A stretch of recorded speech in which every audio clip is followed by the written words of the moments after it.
Scouts, you guys also did something related to fingerprints and some activities and stuff like that. So this should just be enhancing your knowledge and furthering your knowledge of fingerprinting, and of course helping with your activities for today.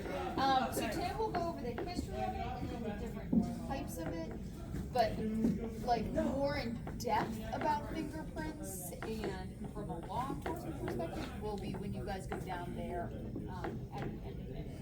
And obviously he's going to have a lot more information, like really specifically about fingerprints and stuff like that, okay? Okay, so we're going to bring you guys all the way back to ancient time for fingerprinting. Would anybody have any idea why all the way back in ancient time we would be using fingerprinting this? Because back then laws were kind of new, and so was punishment, and so was the court system. So they had to figure, so if someone committed a crime, they had to figure out who did it before they punished the person who did it. Okay, yeah. So they were still kind of figuring out things, how things were going to work for the different cultures and different societies, and how they were going to figure things out. Absolutely. What's another? Wouldn't it because of art and stuff like tribes and that kind of stuff? They use fingerpaint and that kind of stuff for like art and so like indigenous stuff, and they did for like readings, the palms, like that kind of stuff. I feel like that's why they would do it if you're talking about really far back. Yeah, you know? and we're going really far back. Right?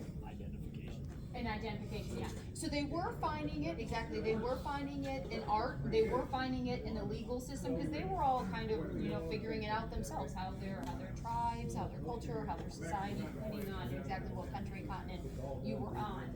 So they were using it in identification. They were already using it for children, and children got separated from their, I'm going to use the term tribe, but that could be tribe, it could be the culture, it could be the society, it could be the group, whatever they kind of called it within their living environment.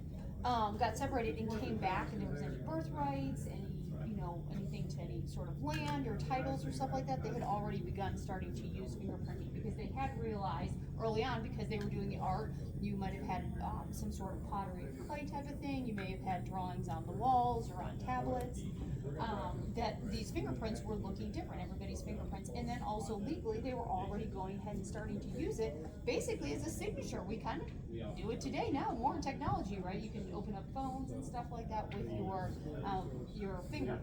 There, anybody seen where they have like the letters, they'll have it like folded over, and there's like a stamp that's on a piece of clay thing, they would put their fingerprint in it, and it would count as something that was legal, okay? Okay, so there is a podcast. So we're going to use this to practice. You guys Can you hand me the Windex? Can you put Windex in your hands? Yeah. It won't hurt you.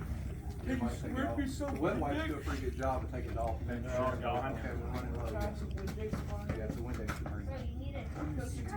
Where's the Windex? We're out of those. How many rocks would you pull out before this whole thing collapsed? I know it has filling inside of it, and that's like the main structure, but I bet one rock would like make a whole bunch of chaos. It's one massive rock. I bet this rock. So fingerprints, you can lift off any type of a smooth surface, like this wooden table, not so much. This glass, perfect. Coke cans, that container, he's touching. You didn't think, well, I was going to throw this away, but look at all the fingerprints on this. Everybody's touched it today with ink on their hands, right? Anything that's not porous, it's smooth like this, there's prints on it. Like rocks? No, rocks won't work very well. But there's another part of that too that we're not going to get into, but there's also DNA is associated with this as well. So even if you can't lift a print, you touch something, there's possibly DNA left behind. You can still pull it off. You still have the off of like a porous surface? No, most of the time, no. What's that? What we got there? So I've got some powder here just a minute. We're going to get to it. Do I have black on my arm? No, not yet. So when we get the spirits, Alright, so let's get, we got all the ink strips picked up. Go ahead and hold your cards back up and just keep them. Don't push them down real hard because the ink may still be damp, but let's just kind of put them in a stack somewhere. The next thing we're going to do is we're going to have dust and stuff everywhere. so for when you And you're gonna use those cards in a minute, so just leave them out, but just put them all in the same spot. Is everyone put the name on the front of them? Yep. Sir. Yep, go ahead and throw all the trash away. You know my name's actually Bailey. Give me your card. Give me the sheet. You don't need the sheet. Yes, I do. I was using it over Put the Windex kit off. You know, it's stuff with you everywhere, slow body. Whoa. No, sir. Not Whoops, going I somebody's accidentally slow used body. the wrong card. I put my name on a different card. Let's stop, put your name on it. Can I want to fill it out? Yeah, you can fill that one.